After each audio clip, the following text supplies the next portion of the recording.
এই মুহূর্তে সেনাবাহিনী অবস্থান করছে কারওয়ান বাজার এবং ফার্মগেট এলাকায়, যেখানে দুটি বহুতল ভবনে আগুন দেওয়া হয়েছে। একটি প্রথম আলোর কার্যালয়, আরেকটি হচ্ছে ডেইলি স্টার। মারাত্মক ঘটনা ঘটেছে ডেইলি স্টার ভবনে। ডেইলি স্টারের কয়েকটি ফ্লোর মিলে ডেইলি স্টার, তার বাইরে আরো অনেক অফিস রয়েছে। সেখানে কতজন আটকা পড়েছে বোঝা যাচ্ছে না। প্রথম দিকে অব্যাহতভাবে ভাঙচুর চলেছে, পুলিশ সেনাবাহিনী কেউ ছিল না। প্রথমে ভাঙচুরের পর তারপর তারা আগুন ধরিয়ে দেয় আসবাবপত্রে, এবং তারপরে পেট্রোল ঢেলে ডেইলি স্টার ভবন এবং একই সঙ্গে প্রথম আলো কার্যালয়, সেখানে আগুন ধরিয়ে দেওয়া হয়েছে। অন্যদিকে ধানমন্ডি 32 নম্বরে প্রবেশ করেছে, সেখানেও চরম ভাঙচুর চলছে। শাহবাগ অঞ্চলে যেখানে মূল জায়গায়, সেখানে দেখলাম যে নাহিদ ইসলাম তারা বক্তৃতা দিচ্ছে এবং বারবার বলছে যে আমরা এই আন্দোলনকে রক্ষা করতে চাই, এটা শান্তিপূর্ণভাবে আমরা এগিয়ে নিতে চাই। আমাদের এই আন্দোলনের সুযোগ নিয়ে কোনো নৈরাজ্যকারী বা যারা ধ্বংসযজ্ঞ চালাতে চায়, যারা অশান্তি তৈরি করতে চায়, অন্য উদ্দেশ্য সাধন করতে চায়, তারা তৎপর হতে পারে। সেই তৎপরতাকে রুখে দেওয়ারও আহ্বান জানানো হয়েছে। কিন্তু দেখা গেছে যখন নাকি সেনাবাহিনী উপস্থিত হয়েছে এবং কোনো দমকল বাহিনীর কোনো গাড়ি ঘোড়া নেই, তখন মানে আগুন দাও দাও করে জ্বলছে। আর সেনাবাহিনী আসার পর ওই যারা আগুন দিয়েছিল তারা কিন্তু সটকে যায়। কিন্তু ভয়ঙ্কর পরিস্থিতি এখন বিরাজ করছে। দুটি ভবন, প্রথম আলো কার্যালয় এবং ডেইলি স্টার কার্যালয়। এবং দর্শক জানেন, দেশে বিদেশ থেকে নানাভাবে অব্যাহতভাবে উস্কানি দেওয়া হচ্ছিল একটা উগ্রপন্থী গ্রুপকে, যাতে যে কোনো ইস্যুতে তারা প্রথম আলোর সামনে, যে কোনো ইস্যুতে তারা ডেইলি স্টারের সামনে এসে তারা বিক্ষোভ করেছে।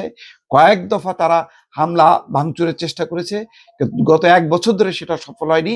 কিন্তু আজকে ওসমান হাদির মৃত্যুতে যখন সারা দেশ শোকাহত, ঠিক সেই সুযোগে একদল লোক ঢুকে পড়ে প্রথম আলোর কার্যালয়। প্রথমে সেখানে ভাঙচুর করে, সেখান থেকে আবার আরেক দল লোক চলে যায় ডেইলি স্টার কার্যালয়, এবং শুধু ভাঙচুর করেই ক্ষান্ত হয়নি, তারা আগুন দেওয়ার পরে এই বিশেষ করে ডেইলি স্টার ভবনে 10 তলা ভবন, সেটি রীতিমতো জ্বলছে, বিভিন্ন ফ্লোরে ফ্লোরে আগুন ছড়িয়ে যাচ্ছে। দর্শক, আপনাদের সামনে যখন কথা বলছি তখন বিভিন্ন টিভি চ্যানেল সেই ভিডিওগুলো আপনাদেরকে দেখাচ্ছে, এবং দেখা যাচ্ছে যে সেনাবাহিনী অনেকটা যেই মবটা বা লোকজনকে সরিয়ে দিয়েছে, কিন্তু আগুন নেভানোর জন্য যে দমকল, সেই দমকলের কোনো গাড়ি এখন পর্যন্ত দেখা যায়নি। হয়তো তার প্রস্তুতি নিচ্ছে, কিন্তু ততক্ষণে কি পরিমাণ ক্ষয়ক্ষতি হবে, কি পরিমাণ ভয়াবহতা তৈরি হবে, দর্শক এখনো বলতে পারছি না।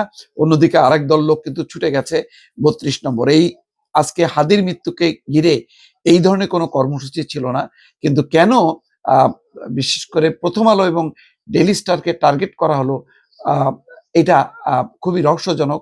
দুঃখজনক হচ্ছে এই যে যারা শাহবাগে যারা হাদির মৃত্যুতে শোকাহত প্রতিবাদ করতে এসছে, তাদেরকেও দেখা যায়নি যে এই যারা যে অগ্নিসংযোগকারী ভাঙচুর যারা চালিয়েছে তাদেরকে প্রতিহত করতে বা তাদেরকে ব্যাপারে যাতে প্রতিরোধ গড়ে তোলা যায়, যাতে এই পরিস্থিতি তৈরি করা না যায়। দর্শক, আমি যখন আপনাদের সামনে কথা বলছি তখনও কিন্তু ঘটনা চলছে। জানি না শেষ এর অবস্থাটা কি আপনাদেরকে জানাতে পারবো। দর্শক, আমাদের শরীফ ওসমান হাদি আর বেঁচে নেই।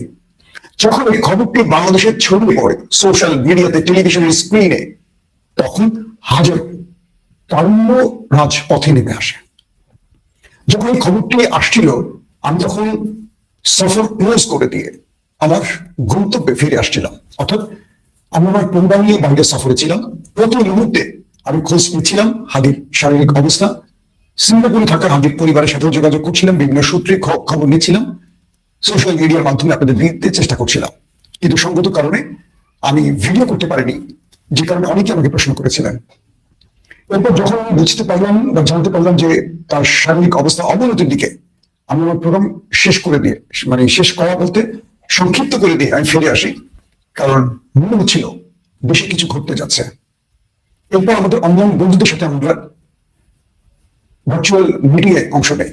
কোন দিকে যাচ্ছে রাষ্ট্র, এই মুহূর্তে আমাদের কি করণীয় এবং কি হতে পারে সারা দেশ বা ঢাকাতে। প্রিয় দর্শক, ঢাকাতে আমরা যেটা ভেবেছিলাম সেটি ঘটে গেছে। হাজারো তরুণ রাজপথে নেমে এসছে এবং আমরা দেখলাম বাংলাদেশের দিল্লির প্রধান হেডকোয়ার্টার, প্রথম হলো দিল্লি স্টার, দুটোকেই পাবলিক জয় বাংলা করে দিয়েছে। প্রশ্ন করবেন এরা কারা যারা প্রথম আলোতে আক্রমণ করেছে? প্রশ্ন করবেন প্রথম আলোতে এই কাজটি করা কি ঠিক হয়েছে?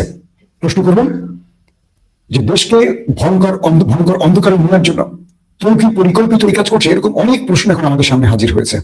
প্রশ্নগুলো, এই প্রশ্নগুলোর উত্তর আমাদের কার অজানা? আমরা কি প্রশ্নগুলোর উত্তর জানি কি জানি না? দর্শক, আমি কিছু তথ্য আপনাদের আজকে জানাতে চাই, যে তথ্যগুলো আমি বিশ্বাস করি আপনাদের জন্য খুবই গুরুত্বপূর্ণ। প্রথম কথা হলো যে হাদিকে কারা মেরেছে? আমরা জানি আওয়ামী সন্ত্রাসী, তার নামটা আপনারা কম বেশি প্রত্যেকে জানেন। এবং আমরা এটাও জানি হাদিকে কারা জেল থেকে জামিনে বের করে এনেছে।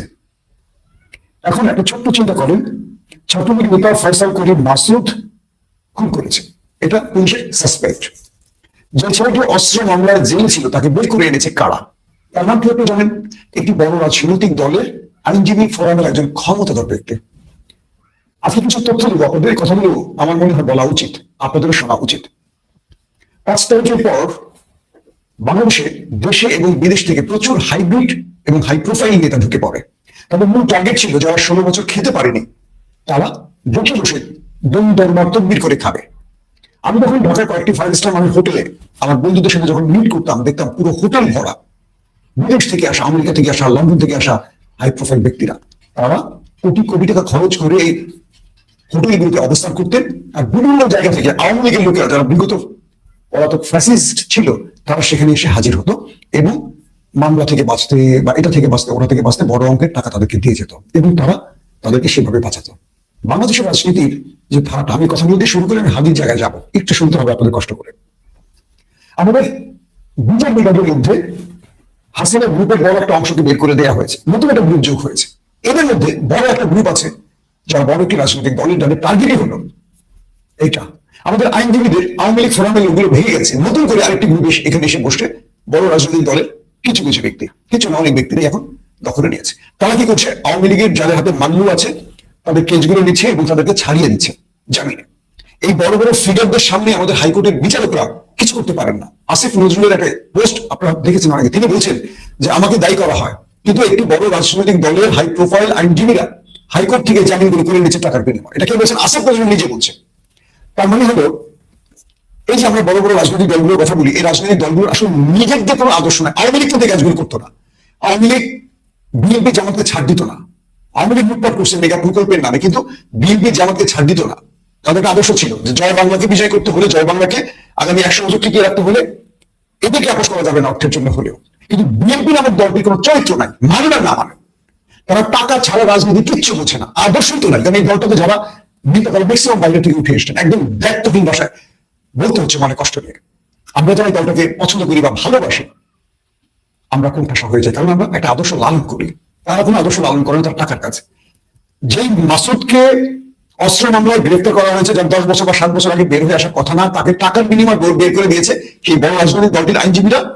সেই আইনজীবীরা যখন জামিন চায়, যেটা জামিন অযোগ্য মামলা, বিচারকরা জামিন দিয়ে দেয়, কারণ দুই পক্ষের মধ্যে বড় লেনদেন হয়। এবং সে বেরিয়ে গিয়ে ওসমান হাদির মতো একজন দেশপ্রেমিককে হত্যা করে এবং আগামীতে এই ঘটনা ঘটবে। আমরা দেখেছি জেলে থাকা অনেক শীর্ষ সন্ত্রাসীরা জামিন পেয়ে গেছে, কিন্তু নিরাপরাধ মানুষগুলো জেলে পচে মরতেছে। এই রাষ্ট্রে এখন পর্যন্ত একটি প্রশ্নের সামনে দাঁড়িয়ে আছে, আওয়ামী লীগ চলে যাওয়া মানে কি দেশ কলঙ্কমুক্ত হয়েছে, নাকি আরো কলঙ্কিত ব্যক্তিরা এই রাষ্ট্রের গুরুত্বপূর্ণ পদে বসে আছে? আপনারা আওয়ামী লীগকে তাড়িয়েছেন, খুব ফাইন, ভালো, কিন্তু আওয়ামী লীগের চরিত্রে আরো বহু লোক এই দেশে বসে আছে গুরুত্বপূর্ণ পদে। আমাদের স্বরাষ্ট্র উপদেষ্টা একটা ধর্মভঙ্গ, একটা অযোগ্য নির্লজ্জ ব্যক্তি, এত ব্যর্থতার পর পদত্যাগ করছেন না। আসিফ নজরুল এত ব্যর্থতার পর পদত্যাগ করছেন না, ফেসবুকে অঙ্গের দায় দেখছেন। তাহলে আপনি আইন উপদেষ্টা কেন এই পদে বসে আছে? যে উপদেষ্টা গণ এই রাষ্ট্রে বসে আমাদের বিপ্লবীদের নিরাপত্তা দিতে পারেন না, যে আইন শৃঙ্খলা বাহিনী আমাদের বিপ্লবীদের নিরাপত্তা দিতে পারেন না, যে আইন শৃঙ্খলা বাহিনী অপরাধী খুন করে রাজধানী থেকে প্রকাশ্যে খুন করে নিরাপদে চলে যেতে পারেন, সেই আইন শৃঙ্খলা বাহিনীকে আমরা আমি চুষবো, আমাদের যে এজেন্সি গত 16 বছর মাটির তল থেকে বিএনপি জামাতকে খুঁজে বের করে এনে ক্রস ফায়ারে মারতেন, বিএনপি জামাত সর্বোচ্চ টেকনোলজি ব্যবহার করে পালিয়ে থাকতে পারতো না। তারা বিনা অপরাধে, মানে যারা অপরাধ করেনি, শুধু বিএনপি করছে বা জামাত করছে বা শিবির করছে, এটাই অপরাধ ছিল, তারা মাটির 1000 মিটার নিচে চলে গেল, সেখান থেকে আমাদের ইন্টেলিজেন্স ধরে আনতো, শীতলক্ষা, বুড়িগঙ্গা, বিভিন্ন জায়গায় নিয়ে ক্রস ফায়ারে মারতো। আর আজকে আমাদের ইন্টেলিজেন্স কিচ্ছু জানে না। লন্ডনে বসে থাকা একজন কথিত সাংবাদিক যিনি এজেন্সির টাকা চলেন, যাকে টাকা দিলেই সবকিছু করা যায়, সেই আমাদের জোকার নাইন, সেই জোকার নাইন সাংবাদিক কবে তাকে একটা সাংবাদিক হিসেবে শুনছেন? আল জাজিরা একটা ভিডিও তৈরি করছে, যে ভিডিওর ব্যাকগ্রাউন্ডে কাজ করছে ইলিয়াস আর কনক সারোয়ার।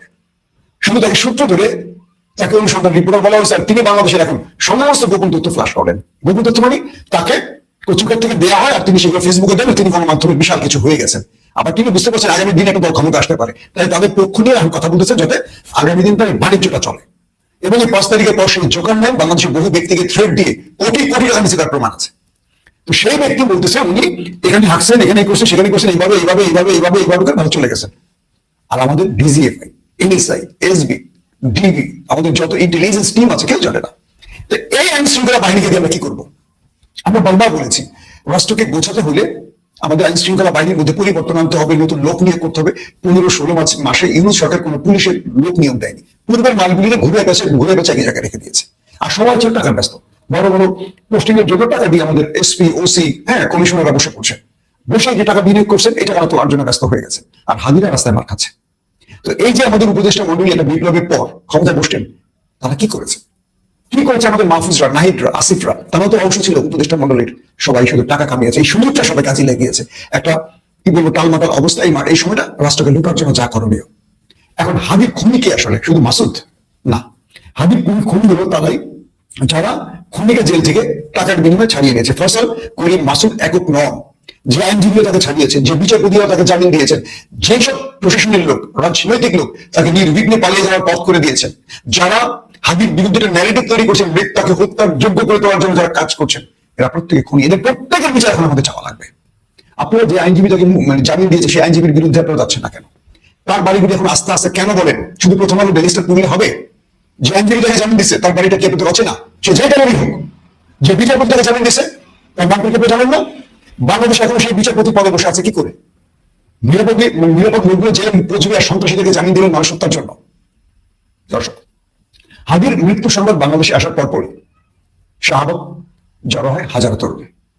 এরপর আমরা দেখতে পাই যে বিক্ষুব্ধ জনতা ক্রমান্বয়ে 32-এর দিকে ছুটতে শুরু করে, এবং একটা পর্যায়ে আমরা দেখি যে প্রথম আলোতে ভাঙচুর এবং অগ্নি সংযোগের মতো ঘটনা ঘটে, এবং ডেইলি স্টারও একই অবস্থা, রাত ভর সেখানে আমরা দেখি দেশের কি বলবো আওয়ামী সন্ত্রাসীরা প্রথম আলো এবং ডেইলি স্টার এরকম অনেকে বলছে, বাট বিশ্বস্ত সূত্রগুলো বলছে প্রথম আলোর একজন কর্মী, মানে সাংবাদিক বা সাংবাদিক, সিগারেট খাচ্ছিলেন। তো সেই সিগারেটের আগুনে প্রথম আলোতে হঠাৎ করে আগুন লেগে যায়। আরেকটি বিশ্বস্ত সূত্র বলছে শীতের তাপটা একটু শীত প্রকট হওয়ায় প্রথম আলোর আশপাশে বা প্রথম আলোর পাশে যারা হিম শীতল হয়ে যাচ্ছিলেন তারা একটু খড়কুটো দিয়ে আগুন ধরিয়ে আগুন পোয়াতে গিয়েছিলেন, সেখান থেকে আগুন ধরে গেছে। আরেকটি সূত্র বলছিল একটি শর্ট সার্কিট থেকে প্রথম আলোতে আগুন ধরে গেছে। এখানে দেশের বিপ্লবীদের কিংবা দেশপ্রেমিকদের কোনো হাত ছিল না, এরকম তথ্য আমাদের 3টি সূত্র থেকে পেয়েছি। আমরা প্রথম আলো থেকে এই সংবাদগুলো শিখেছি, তাই আপনাদের বলছি। মির্জা ফখরুল ইসলাম আলমগীরের মতো আরো কয়েকজন ওপারের ওপারের প্রেমিকরা প্রথম আলোর এই অবস্থা নিয়ে সমালোচনা করছেন, এবং বাংলাদেশের তথাকথিত চুষি তারা প্রথম আলোকে নিয়ে সোশ্যাল মিডিয়ায় কথা বলতে শুরু করেছে। আমি আপনাদের সূত্র করে দিই, আমরা কোনো গণমাধ্যমে আক্রমণের পক্ষে না, কোনো সাংবাদিকের উপরে আক্রমণের পক্ষে না, কথাটা খুব ভালো করে খেয়াল করবেন। বিগত 16 বছরে বাংলাদেশে যারা মানুষকে হত্যাযোগ্য পরিবেশ তৈরি করে দিয়েছে তারা কোনো সাংবাদিক বা গণমাধ্যমের প্রতিষ্ঠান নয়। র‍্যাব বা ডিবি বা ডিজিএফ যারা বিগত 16 বছরে গুম করে মানুষ হত্যা করেছে, তাদের কি বিচার আমরা চাই না, বা তাদেরকে বিচারের মুখোমুখি করছিল রাষ্ট্র? কিন্তু কোনো সাংবাদিককে বিচারের মুখোমুখি করা হয়েছে, কিন্তু বিগত 16 বছর যারা এই পরিবেশটা করে দিয়েছে তাদেরকে আমরা কিভাবে ছেড়ে দিয়েছি? কারণ তারা তাদের সুর পরিবর্তন করছে, আমরা তাদেরকে মাফ করে দিয়েছি। কিন্তু যে জীবনগুলো চলে গেছে, যে জীবনগুলো ফিরে আসবে না, এর দায় কি সাংবাদিকদের নেবে না, প্রতিষ্ঠানগুলো নেবে না? বাংলাদেশের এই দুটো পত্রিকাকে বলা হয় দিল্লির হেডকোয়ার্টার, এখান থেকে সকল পরিকল্পনা তৈরি করা হয়, এবং এদের অর্থায়নে এই পত্রিকাগুলো চলে, বড় অঙ্কের অর্থায়ন এদেরকে করা হয়। তো শেষ পর্যন্ত সিগারেটের আগুনে হোক, শীতে খড়কুটের আগুনে হোক, বা শর্ট সার্কিটে হোক, প্রথম আলো এবং ডেইলি স্টারে যে আগুনের ঘটনা ঘটেছে, কেউ যদি আহত হন আমরা মর্মাহত, আমরা সবার জন্য শুভকামনা জানাই। বিশ্বাস করি এই নতুন বাংলাদেশে দিল্লির কোনো হেডকোয়ার্টার থাকা উচিত না। বাংলাদেশে সেটাকে আমরা গণমাধ্যম বলি, যেটা গণমাধ্যম মানে গণমানুষের কথা বলে, যেটা দিল্লির কথা বলে, যেটা দিল্লির প্রেসক্রিপশন সার্ভ করে, সেটা কোনো গণমাধ্যম হতে পারে না। হয়তো সাইনবোর্ডে গণমাধ্যম, নেপথ্যে তারা ভিন্ন কিছু। দর্শক, যেসব ব্যক্তিরা সোশ্যাল মিডিয়া ইমেলে বিনিয়ে প্রথমের পক্ষে কথা বলবে, ধরে নেবে ওরা ফ্যাসিজমের লোক, হয়তো আপনাদের ভয়ে প্রকাশ্যে আসতে পারছে না। হয়তো তার নামটি কোনো রাজনৈতিক দলে আছে, কিন্তু তার শেকড়টা হলো দিল্লিতে বা আওয়ামী ফ্যাসিজমের ওই কি বলবে ভ্রমের মধ্যে। সো যারাই এই শুদ্ধ কথাগুলো বলবে তাদেরকে বুঝে নেবেন তারা কোন পক্ষের লোক। এগুলো নিয়ে বিতর্ক ছড়ানোর কোনো প্রয়োজন নেই। আবারও বলছি, গণমাধ্যম বন্ধ, সাংবাদিকের উপর হামলার উপর আমরা বিশ্বাসী নই। আমরা শান্তিপ্রিয় মানুষ। বাংলাদেশে একটা বিপ্লবের পর আমরা কজনকে দেখেছি আওয়ামী লীগ পরিবারের উপর হামলা করতে? দু একটা ঘটনা হয়েছে, মামলার ঘটনা হয়েছে, চাঁদাবাজের ঘটনা হয়েছে, বলে একটা বিশেষ দল করেছে। কিন্তু এদেশের বিপ্লবীরা কোনো কিছু দখল করতে চায়নি। অথচ দেখেন, গত 16 বছর এই দলটি দেশের মধ্যে সন্ত্রাস কায়েম করে রেখেছে, মানুষকে মেরেছে, মব সৃষ্টি করেছে। শাহবাগকে কখনো এরা মব বলে না। আমি হাদির কিছু এক্সক্লুসিভ বক্তব্য নিয়ে আজকে দুপুরে বা রাতে, আজকে আমি একাধিক ভিডিও করবো, জুমার নামাজের পর একটি করবো, আবার রাতের চেষ্টা করবো। অনেকগুলো আপডেট আসছে, তো অনেকগুলো আপডেট জমা আছে। আজকে যেহেতু ফিরে এসেছি স্টুডিওতে, আমি আপনাদের ধারাবাহিক খবরগুলো দেবো এবং অনেক দুর্দান্ত খবর দিতে চাই। তো আমার প্রিয় ভাই শহীদ ওসমান হাদি বলেছিল শাহবাগকে ওরা মব বলেনি, অথচ শাহবাগ থেকে বাংলাদেশকে ফ্যাসিজমের দিকে নেওয়া হয়েছে। মব বলে কখনো? যখন মানুষ তার অধিকারের জন্য নেমে আসে। আমাদের বিপ্লবীরা কি সশস্ত্র সংগ্রামে নেমেছে? নামেনি, জীবন দিয়েছে, কিন্তু রাষ্ট্রকে ভালোবেসেছে। কিন্তু তাদেরকে মব সন্ত্রাসী বলা হচ্ছে। কারা বলছে? যারা বলছে তারা সবাই ভারতের কাছে মাথাটা বিক্রি করেছে। যারা মব শব্দটা উচ্চারণ করবে এরা সবাই ভারতের এজেন্ট বা ভারতের স্বার্থ এরা দেখছে। 32 নম্বর তৃতীয় দফা ঘুরিয়ে দেওয়া হলো। রাতভর আমরা জেনেছি আমাদের বিপ্লবীরা, আমাদের দেশপ্রেমিক যুবারা সারা রাত ওসমান হাদির পক্ষে রাজপথে ছিল, স্লোগান দিয়েছে আমরা সবাই হাদি হব, আজাদি আজাদি ইনকিলাব জিন্দাবাদ। থেমে যায়নি। যে জুলাইতে অপূর্ণ কাজগুলো রয়ে গেছে, যে জুলাইতে আমরা একটা ধ্বজবন্ধের উপদেষ্টা মন্ডলী বা রাজনৈতিক দলের কি বলবো ষড়যন্ত্রে জুলাইকে আমরা ব্যর্থ করতে চেয়ে ব্যর্থ হতে দেখেছিলাম, সেই জুলাই যোদ্ধারা আবার রাজপথে নেমেছে। তারা আবার সংগ্রামী হয়েছে। তারা হাদির মৃত্যুর মাধ্যমে দুঃখের আগুন বাংলাদেশের প্রতিটি প্রান্তে ছড়িয়ে দিচ্ছে। পুলিশের ভাইদের বলবো, আমার একটা বিপ্লবী গায়ে হাত দেবেন না, কারণ এই বিপ্লবীরা কোনো নিরীহ মানুষের উপর হামলা করছে না, এরা কোনো বাড়ি ঘর দখল করছে না, লুটপাট করছে না। আপনারা খেয়াল রাখেন এই বিপ্লবীদের ভিড়ের মধ্যে আওয়ামী বা উপরের এজেন্টরা কোনো বড় ষড়যন্ত্র করে কিনা।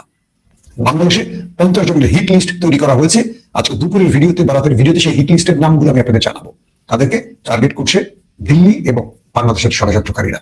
প্রশ্ন হলো, আবার বলছি, কেউ আইন হাতে নেবেন না।